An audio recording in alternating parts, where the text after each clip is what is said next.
En fait, lui, c'est vraiment un gros problème. J'essaye de me rassurer, mais là, ce que je vois, Erling Haaland devient le buteur à franchir la barre des 50 buts le plus rapidement possible en sélection, sortant notamment un nouveau triplé aujourd'hui contre l'Israël et affichant tout simplement 19 buts en 12 matchs cette saison. Mis à part le double penalty manqué, la performance est monstrueuse. Ça respectait tellement pas l'adversaire que c'était à base de dunk sur leur propre tête. Et moi qui pensais qu'on l'aurait pas vu aussitôt, méfiez-vous de lui cette saison pour le Ballon d'Or. La seule chose qui me rassure actuellement sur Mbappé, c'est de savoir que ce mec joue pour la Norvège et de savoir notamment qu'à tout moment il peut flop pour la Coupe du Monde.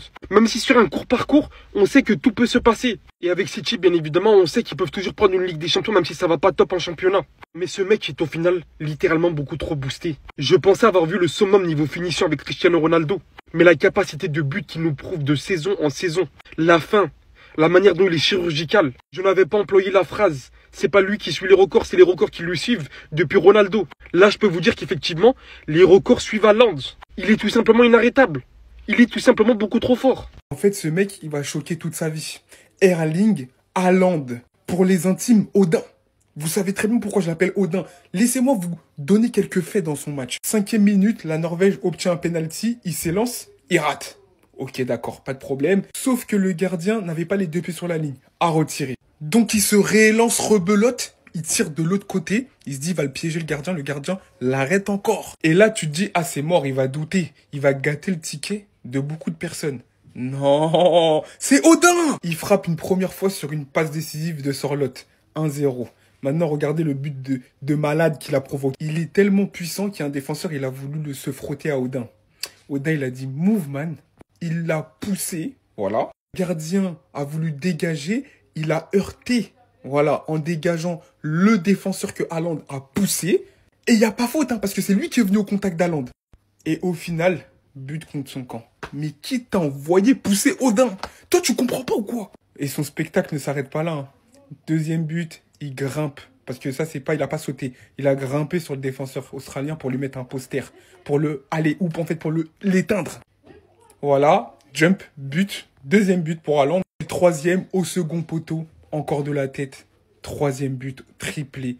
Victoire de la Norvège, 5-0 contre Israël. Les gars, il est trop dangereux. Et regardez cette stat.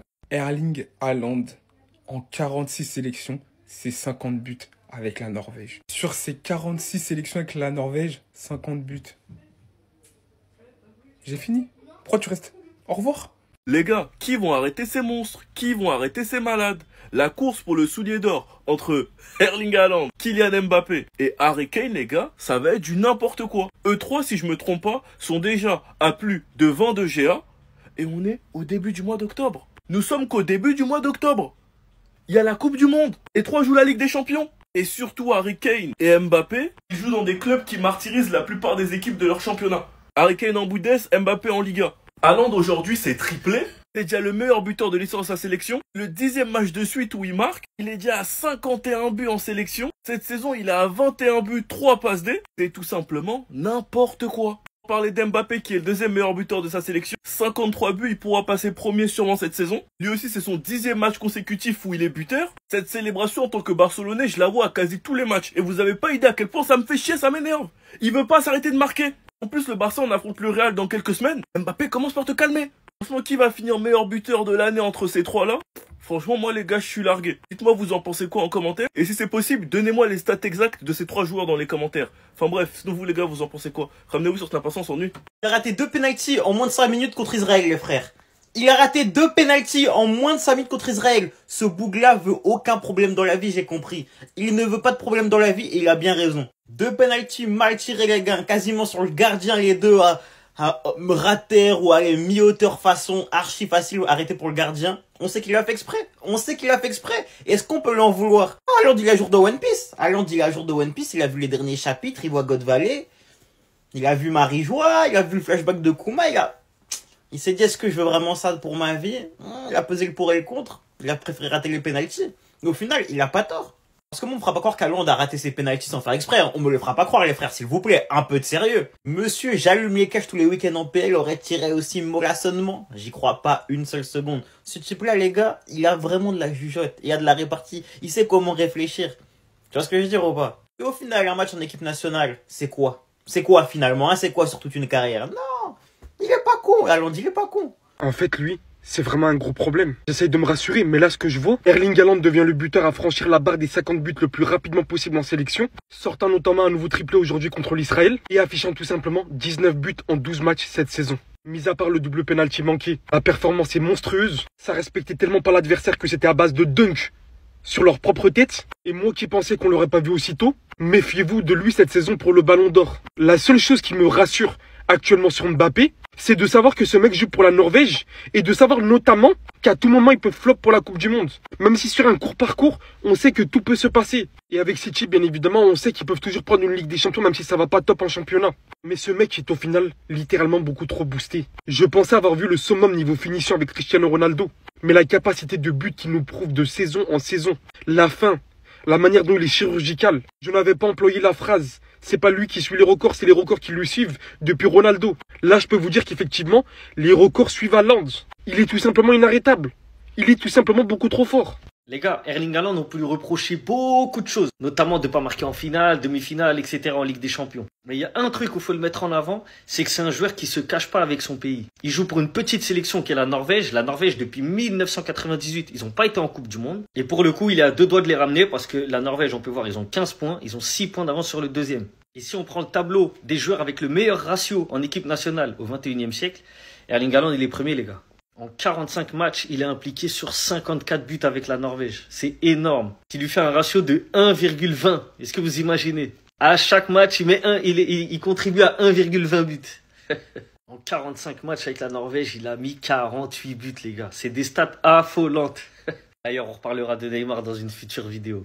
Après, c'est vrai que la Norvège, ils ont, entre guillemets, une belle génération. Pour un pays comme eux, d'avoir Odegaard, Sorloth et d'autres joueurs, plus Haaland, c'est énorme. Donc, c'est pas que Haaland, mais quand même, en sélection, il fait le boulot. Il porte son équipe. On se souvient tous du jour où il a mis 8 buts en équipe nationale sur un seul match. C'est une folie. En tout cas, ça fait plaisir parce que normalement, si tout se passe bien, on va voir enfin Erling Haaland dans une compétition internationale. On l'a pas vu depuis. À chaque fois, il manque les Coupes du Monde ou les Euros.